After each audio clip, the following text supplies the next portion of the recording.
we live or Yeah. are we live? Y'all live. All right, look at us. Look at us. Hello, everybody. We've been dealing with all the tech today since about 10 a.m. this morning. So thank you for sticking in there and joining us. We're going to give people a chance to join because Facebook is, that's what it does. You know what I'm saying?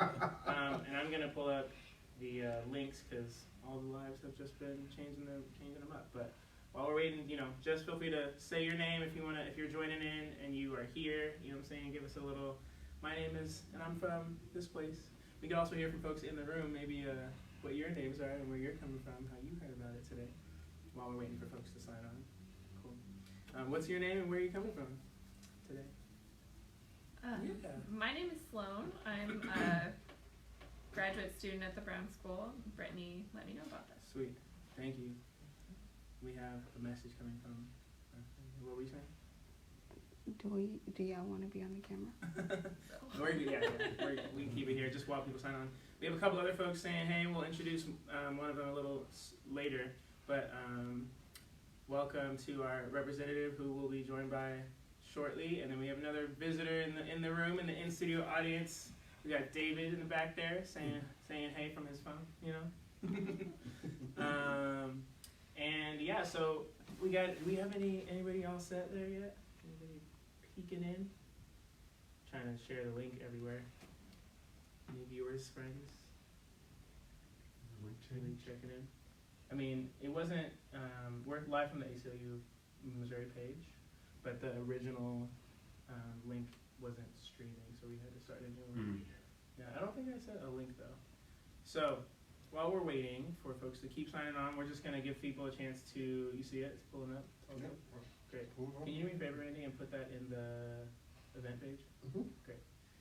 Because we tried to go live from the event page earlier, and everything just decides it's not going to work like that today. This is how we do it, right? It's not going to work. But yeah, so I can introduce myself, and we can just get to going. You know what I'm saying? We can get to having this lovely conversation. But welcome, everybody. Hello. Hello. Hey, happy Sunday. Happy Sunday. Happy kickoff to 10 Days of Trans Demand. Yes. Okay, let's talk about that. We will talk about that in a minute, but I would love to know who you all are so we can tell our audience who they have the pleasure of speaking with today and hearing from today. If you want to, let's go this way. Okay. So I'm Radio Rafter. I work for the Community Wilderness Project as the program director, and also I am the president of St. Louis Black Pride. Welcome, Randy. Thank you for being here. Thank you for having me. Appreciate you. Building mate. Right. Neighbor. Yes, I'm Lawrence Hudson Lewis. I'm Director of Prevention with Project ARC here in St. Louis. Thank you for being here. And for, doing that lovely cameo in our video to let people know what's going on today. He was bringing it. Welcome. Hello. Hey, what's up, friends? Darius Rucker, Director of Health Support Services with Williams & Associates. And I also am a member of Y+, Global Network of People Living with HIV. Thank you for being here. Thank you. I'm so glad you could come. Y'all are so great.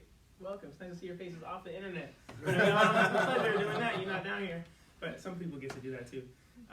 And so for myself, my name is J. Marie Hill. I use they, them pronouns. And I am the Trans Justice Organizer with the ACLU of Missouri, which is a statewide situation I've gotten myself into here. And I'm really, really honored to be here with y'all today because we have a really rich discussion coming up, and it really is serving as a foundational kickoff to our 10 days event, which, for those who don't know, 10 Days of Trans Demands is something that we do leading up to a queer trans kind of holiday of significance. Last year we did it leading up to National Coming Out Day because we really wanted to make sure that allies were coming out, and we put out a whole toolkit, the Trans Ally Toolkit, which is available on our website, easily Googleable also. You can even get some in person. They can be ordered thanks to some fantastic allies on the Kansas City side of the state. We got some donated in printed form. So thank you to those folks, Shook, Hardy, and Bacon, fantastic partners in the work. But my role today is both to introduce you all to 10 Days Trans Demands, but also to hear from some of our experts in community who are going to help clarify the very first demand. So the first demand this year is decriminalize sex work and HIV. And I say this year because who knows what the community we're going to rise up and say is what we want to do next year, but there's definitely an appetite for us to really have these conversations in ways that are not usually put forth when it comes to trans-specific work, or even when it comes to HIV work. Oftentimes we don't talk specifically about the sex work portion either, right? And so in Missouri, we have some movement around the decriminalized HIV bill, but there's still a lot of work to do in that regard. And so before we even get to the advocacy portion, I would love for us to talk about prevention and just kind of get folks up to date on what needs to be known. I know some of us maybe haven't thought about HIV or haven't been in a conversation about it maybe since we were in grade school or since we were in college, right? So we might have to start at the beginning, what might feel like the beginning for y'all, right? Because you talk to a lot of different communities, a lot of different groups. But can you all just kind of get us started, and whomever wants to answer this, like just to kind of set the stage, what does HIV and sex work have to do with trans justice? How do we deal with that?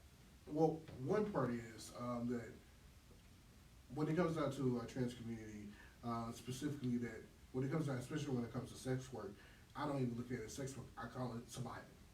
Because a lot of our community, opportunity isn't there, and so they look for different avenues and different ways for them to just basically survive, to make sure that they can have food in their stomach, a roof over their head, clothes on their body. So when it comes to what's going on specifically around that, I look at it, I call it transactional working, because they're doing transactions in order to make sure that they have a place that they can, to make sure that they have an everyday living opportunity. Right.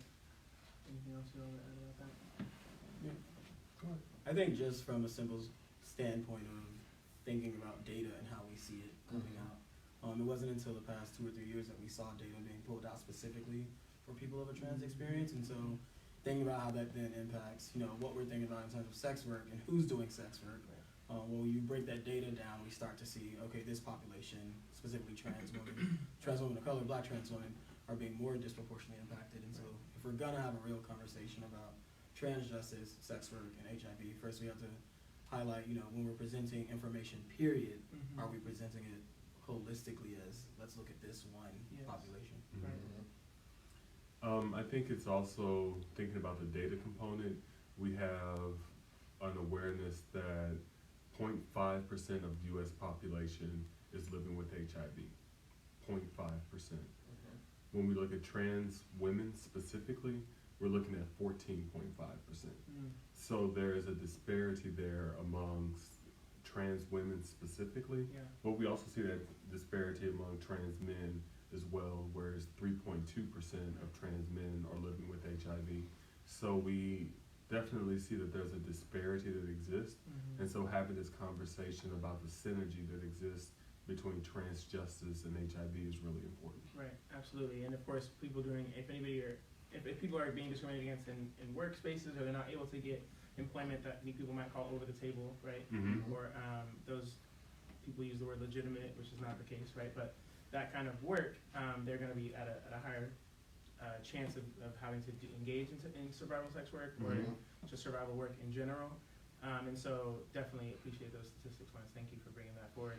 And so, I mean, for those of us who are not daily in this community, in this work, how would you say, just to kind of go right to it, how HIV is different from the 80s when, it was at its height of the craze that we all kind of, I think, have internalized in some way?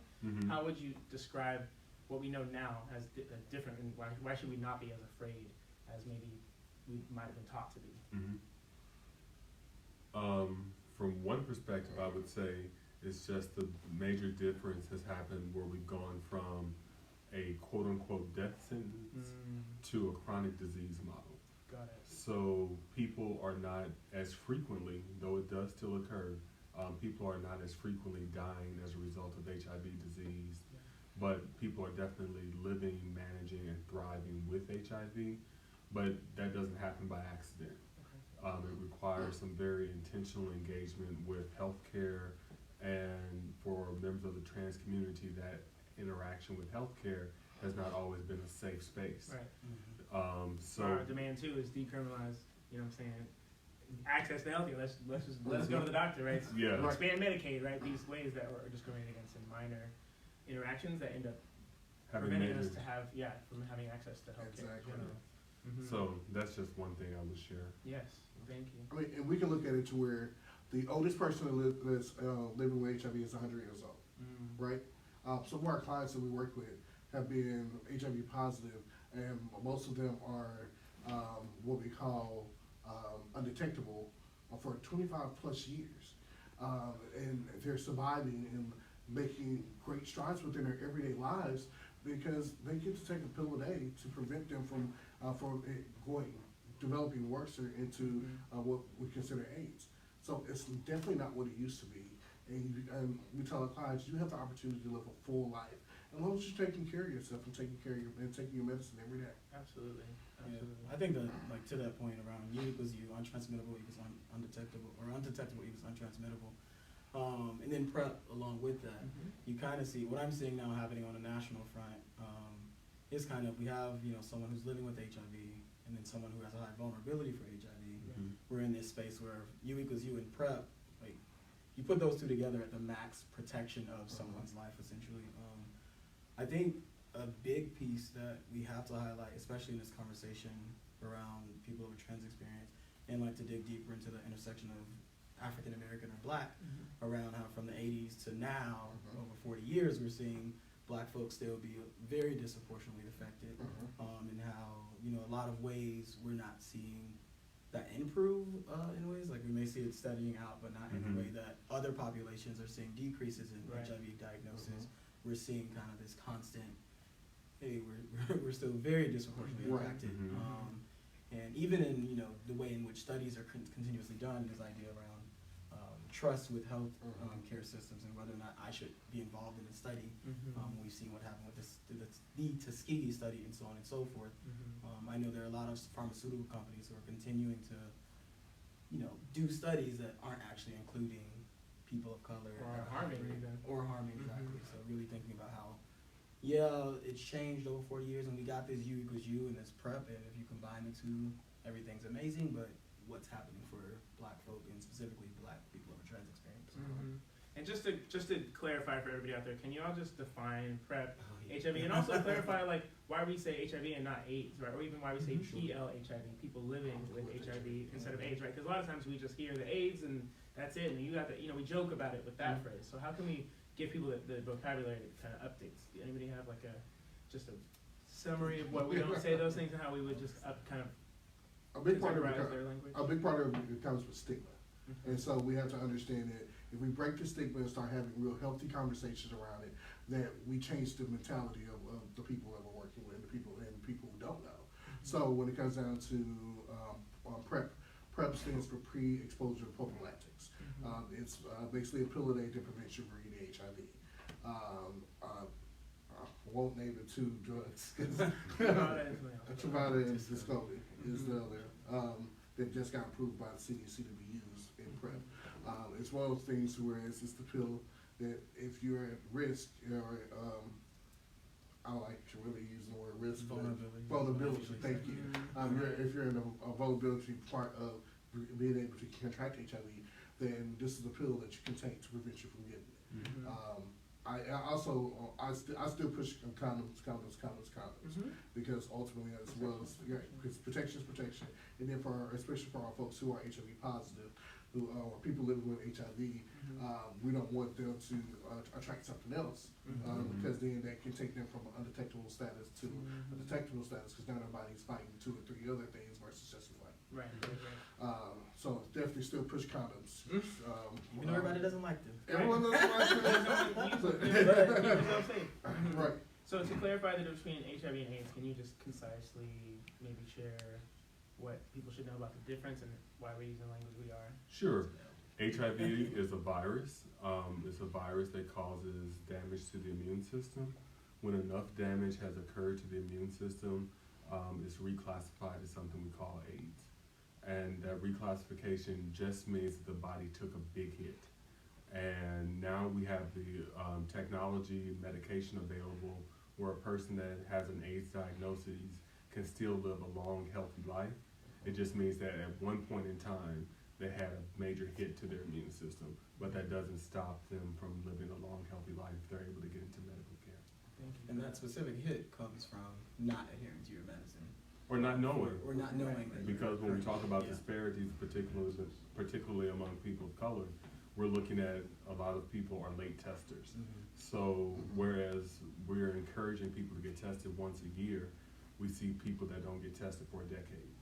And so that late testing is also a reason that we actually see a lot more people with AIDS diagnoses than just having not adhered to their medication. Which goes back into the stigma of our community, not of our communities not getting tested, right? Which goes into this, goes to the discrimination laws. If I go and get tested and then I find out I'm a person with HIV, the laws are set up to where it's just very difficult for you to be able to protect yourself in those situations to make sure that, oh, well, I'm in a relationship with someone who's not. I tell them, I have the conversation with them about it.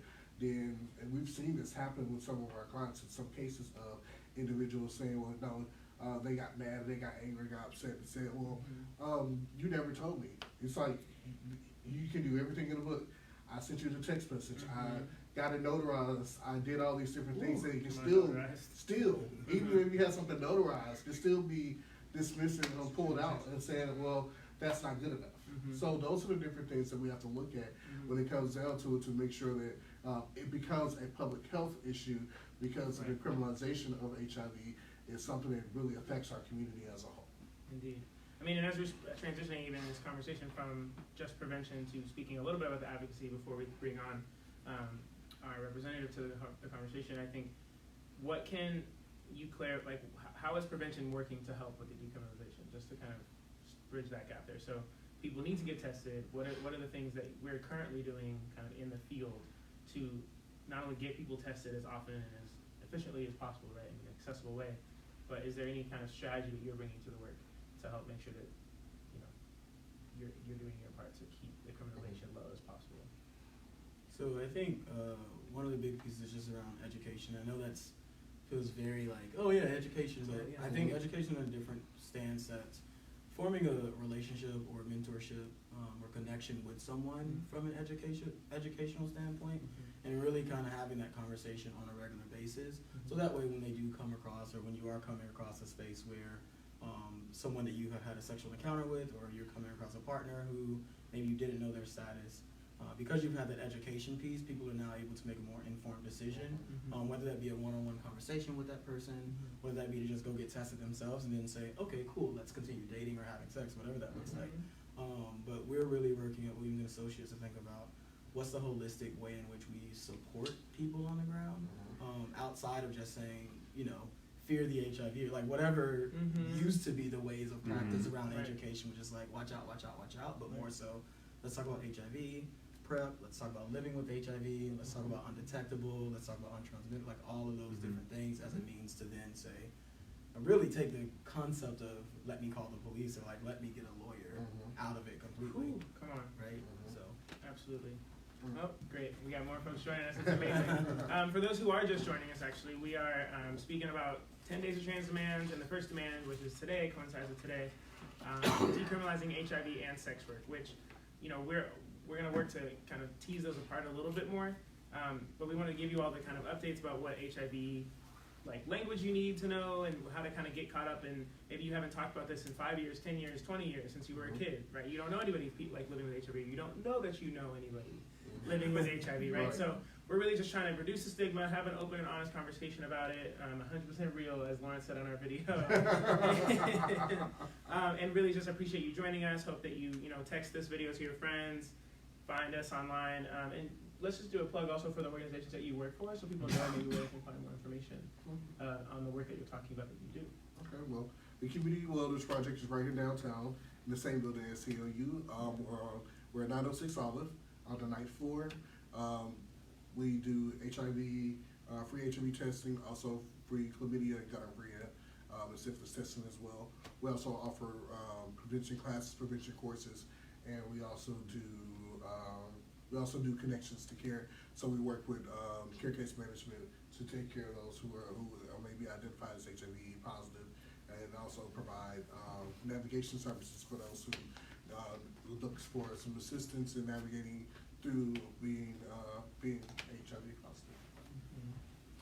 And I'm with Project ARC. We're a program of Washington University School of Medicine, and we also have a youth program called The Spot, which is a drop-in youth center and clinic where people come and get tested, referred to primary medical homes, counseling services, case management services for individuals living with HIV and not living with HIV. Then we also do outreach testing, offer case management services for those living with HIV, and offer medical care for those living with HIV as well. Again, Darius with Williams and Associates. All of the stuff they just said. Really, again, just making sure that we're getting folks tested. We have a couple programs additionally. One, Project Aware, that's working to get folks connected to PrEP. So if you're looking for that, contact us. Your website, That's right? our website, yeah.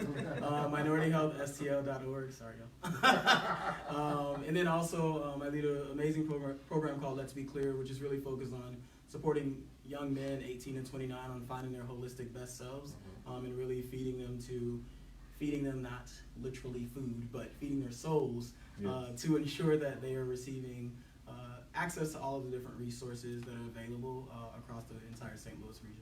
Mm-hmm. Amazing. And I was holding this because I got this at, I think it was Black Friday, Yeah. and this shirt, which, you know, it makes it's you want to be stylish and Yeah, you know I what like I'm that saying? shirt. So I was gonna wear it today, but you know the black is cute too. So yeah, thank you all for sharing that. And I think the last question that I'll ask is like, what as we transition our conversation a little bit more to the criminalization piece and the bill, the advocacy work, what do you want people to know about prevention and how that connects with why people are criminalized, or kind of what that overlap is like, so we can kind of make it plain for our viewers, like how people are criminalized with HIV. Can you help clarify that before we start on our next part of our conversation? So the laws were initially developed at the height of the crisis, when people were terrified and they didn't know exactly how the virus was spread. They didn't know who was at risk or how we were at risk. And so there are aspects of the criminal laws that are just irrational. Yes. They do not make sense, and they're not helpful to the public health dialogue. So prevention for us, I believe, is making sure people are clear about how you actually acquire HIV, and how we focus on making sure that laws that are trying to be supportive and helpful actually take the necessary steps to educate people on how you actually get it, how you don't get it, what it is you're trying to avoid, and how do we take individual responsibility for our actions, so that it's not just the person living with HIV that has to be held responsible, but it's anyone who's sexually active knows that there's responsibilities they need to have. So my personal stance is that these are not criminal matters. Right. These are definitely individual and personal responsibilities. There are times when some heinous act has occurred, but we already have laws in place for those situations. Right. So my personal stance is that we really need to be in a space where we're talking about individual responsibility and not criminal laws. I love that.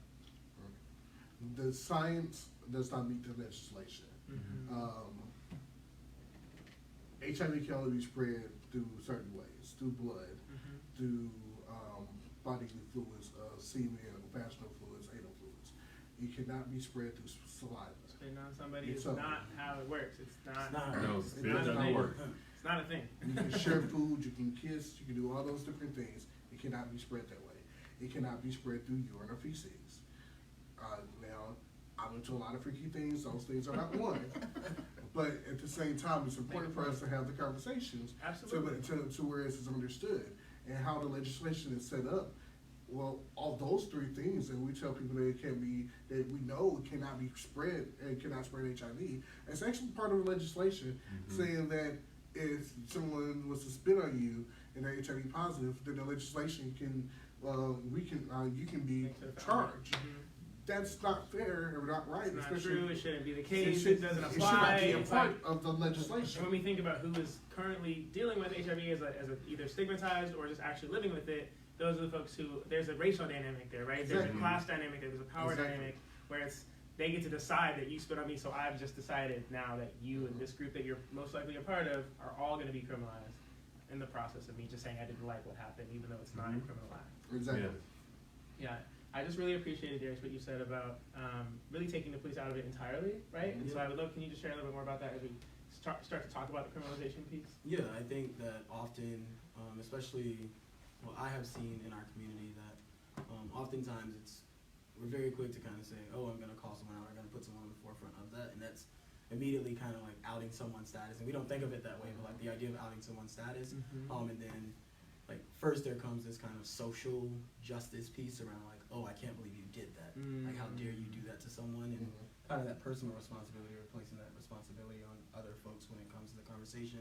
But when we think about the next step after a social justice piece, we see it right now where social media, not social justice piece, but how people are being, in a lot of ways, I don't use the word crucified, but, you know, they're held accountable in very public ways, Uh-huh. thank you, on social media, and sometimes as then is pushed to go to that next level. And so how do we avoid even the social media standpoint from it even getting to that next level, or from someone immediately thinking, ooh, isn't that illegal? Right? Like that's a very big So what do question we that want them comes to up. think? How do we give them, because part of building the world we want, right, and Right. demanding the world we want is that we want to give people the tools to clarify what we want them to, how we want them to think, what they should know, and then what they should, you know, how do we eliminate those kind of gut reactions, those kind of quick things that we don't even think about saying? What would we say instead of like, you know, thinking that this is something that you should even be putting in that conversation of criminality and you know, the police should not be involved? How do we extract those apart in that practical way? So one of the things that I do personally, and I'll speak from that standpoint, is first thinking about like what questions did I ask beforehand, even in a space where I may not have run into a contracting of a sexually transmitted infection. Like, what questions did I ask beforehand? Even in this situation where 3 weeks later I'm like, okay, cool. Like I didn't ask those questions, but Now you have the information. you know what I mean? And so how are we having those dialogues ahead of time? I think the second piece is more so back to this conversation on personal responsibility and your own health. Yeah. And that's Yes. around, okay, what do I need to do based off of the fact that I didn't ask that question, or based off of this new knowledge that I just received? That might be having a conversation with that person directly in a way that is still empowering, but may like push you to have a conversation around what, one of the things that I've started thinking for myself now is, you know, what might someone be going through or experiencing that led them to make that decision, right? So really thinking about taking an approach from a trauma-informed way, and not necessarily you're a bad person because you're living with HIV and decided to have sex with me, right? Like what are the experiences that person is going through that may have led them to make that decision, and how do we support them in getting to a different decision next time? And what am I going through that made me not ask those questions or choose to go and have that experience, and how can I support myself in that as well? Because in prevention, we ask risk-based questions, and one of them is, have you had a conversation with someone about HIV? Have you ever had sex with someone? Did I ask them about their HIV status beforehand? And you'll be surprised when they do that. They'll sit back and think like, wow, I didn't ask them that question. And then I also want to put out there as well, we talked about U equals U, we talked about PrEP. We also want to talk about MPEP. MPEP is post-exposure prophylactics as well. So if you didn't have the conversation, and then you have the conversation within 72 hours of possible exposure, you can get on what they call MPEP, which is post-exposure prophylactics, which was basically a regimen to where it can prevent you from getting HIV by taking a regimen of the medicines for a period of time.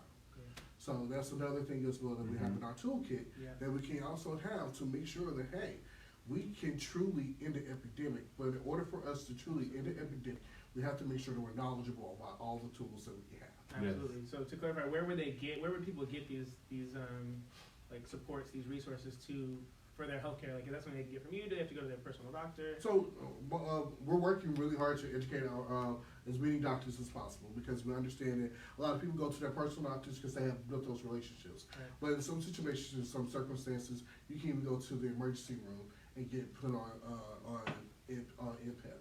You can go to some specialty clinics that work within the field to where they can actually prescribe and put you on those as well. So knowing who to look for, how to have the conversation, understanding it needs to be within 72 hours of possible exposure. And then so that they can make sure that they can put you on a regimen. Because the sooner they know, the sooner you know, more likely that it can prevent it from happening. Right. And I know we talked mostly explicitly about HIV, but is there anything that you offer also that for folks who are doing sex work that they should just know in terms of maybe there's one of the institutions that you all work for that's either best suited to support folks who are engaging in sex work. I know there's a resource I heard about recently, Healing in Action, that gives resources, kind of therapy and other pieces for folks who are doing sex work and need support getting out or just transitioning from that being their main way of surviving. So is there anything that you would want to let folks know who are engaging in sex work or who are in community with people who are? I think the first thing that I would want anyone who is engaged in sex work to know about coming to our space for services is that even though we're going to ask about your experiences of sex work, we don't disclose that to anyone. Exactly. This is part of your health information, and federal law protects your health and confidentiality. So we want to make sure that people know that up front. And so we may ask about it, but it's not going to be something that we'll be disclosing to anyone else. And if we ask about it and you still don't feel comfortable disclosing that to us, that doesn't change the fact that we're happy that you came to get tested. Doesn't change the fact that if something should come back positive for HIV or another sexually transmitted infection, doesn't mean that we're going to deny you treatment. We just want you to have the best possible health that you can. Absolutely. Yeah. Yeah. The other thing we want to look at as well is we also try to look at it, Darius brought up earlier, from a holistic approach. Right. It's very similar to the Ferguson Uprise. Okay. When they did the Ferguson Commission came together and put together this big plan, like these are the things that needs to happen. What they recognize is it's not just one thing. It's all these things that come together in order for us to truly make a difference within the community. So my sexual health can be tied to my unemployment. My sexual health can be tied to my mental health. My sexual health can be tied to just my everyday transgressions that I go through because being a black person or being a trans person, being a person of the community, trauma is informed as a part of it. And so all these things have to be looked at and addressed in order for us to truly make a difference when it comes down to prevention, but also when it comes down to making sure that we're taking care of our community as a whole. Absolutely, and I think that's a really powerful place to transition because a lot of what this conversation is built on today, but also even the 10 days, right, is we talk a lot about ways that as community members, our dignity is, we're robbed of that in some ways in the ways that these structures are built. And then it becomes really disheartening sometimes to advocate for yourself or to say, I deserve more, I deserve better.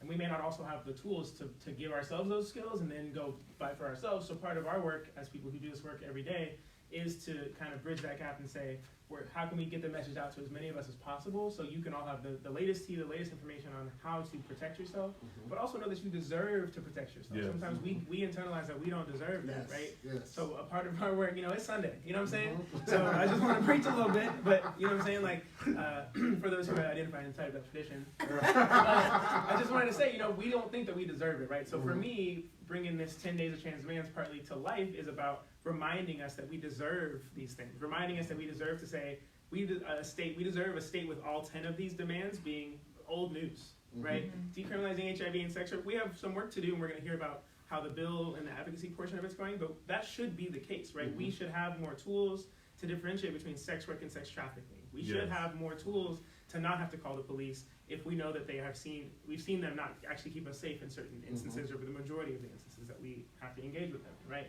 So we're going to transition to the advocacy piece, but I just wanted to say thank you all so very much for being here. I hope you stick around for our community conversation. We obviously have a rep here, and I wanted to share with everybody here too that we've had some technical difficulties for our Kansas City team.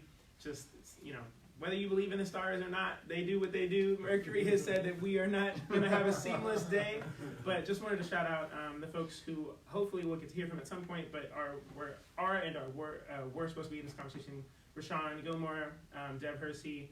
Deb is an incredible advocate, does a lot of work with the HIV Justice Coalition and things all over the country. So we might not be able to hear from them, but I wanted to shout them out in this portion since they are resources, and I hope that we can hear more from you all. Thank you for joining us today. And I'm gonna read about 10 days while we kind of shuffle the chairs around and bring on our next guest. So thank you all for being here, taking a pause. Thank you. Absolutely. All right. Yeah. We should definitely talk more. Yeah. Absolutely. All right. Let's move these chairs a little bit. Thank you.